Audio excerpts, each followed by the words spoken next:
So more than 2.5 million people signed a petition calling for leniency for the illegal migrant accused of killing 3 as he and his brother face deportation. It says this, quote, "This was a tragic accident, not a deliberate act. While accountability matters, the severity of the charges against him does not align with the circumstances of the incident. The driver has no prior record with fully cooperating with authorities."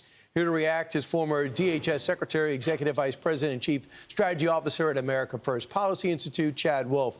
Chad, does he deserve sympathy? Do you agree with the 2.5 million who want leniency?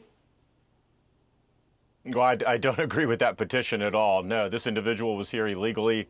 Obviously doesn't speak the language, probably had a very difficult time understanding road signs and the like, and unfortunately killed 3 individuals with his actions. And so where's the sympathy for the victims here? We see this time and time again from the left is they will run to the side of the illegal alien committing an act or a crime of some kind, but they give little deference. They give little attention to the victims of those crimes as well. So we'll see what happens. The petition demands these 3 things: reasonable sentence, parole eligibility, alternative sentencing measures. Keep in mind, he was caught speeding, and either he lied or other companies were involved with giving an illegal immigrant a commercial driver's license. So he was basically a moving time bomb, if you ask me. The other story we're covering this morning is Kilmer Abrego Garcia. Remember, he was immediately deported to El Salvador because suspected of being a MS-13 gang member, as well as being a 2-time domestic abuser. But they brought him back from El Salvador because a judge said that was the one place he was in danger in. So now that he's back, he could be deported within 72 hours to Uganda, or he could be reported to Costa Rica.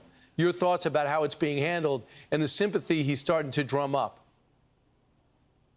Well, again, the left, this is their cause, right? They're going to run to those that the Trump administration is simply enforcing the law on. I think it's important to remember Abrego Garcia came into the country around 2011 illegally. He got a final order of removal from an immigration judge in 2019 that says you have no legal right to be here in the United States and you must leave. He declined, or he defied that order as well.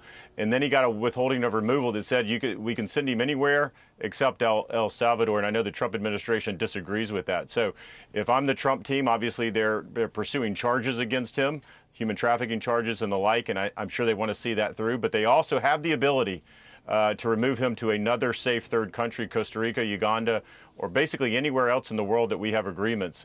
And so they're likely going to do that. They should do that. He has no legal right to be here in the United States. Governor Wes Moore says, I want due process. I just simply want a court and a judge to decide what is going to be the future of his fate. And he said Donald Trump is making excuses for a broken immigration system instead of trying to fix it. What do you think about what the governor of Maryland said?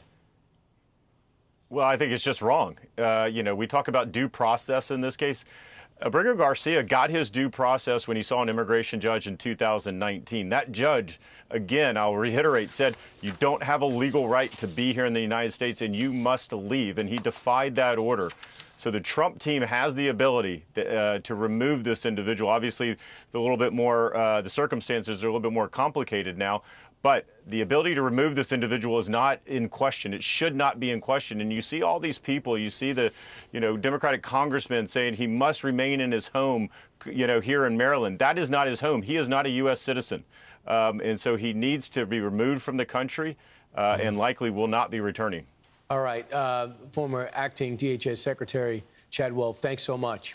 I'm Steve Doocy. I'm Brian Kilmeade. And I'm Ainsley Earhart. And click here to subscribe to the Fox News YouTube page to catch our hottest interviews and most compelling analysis.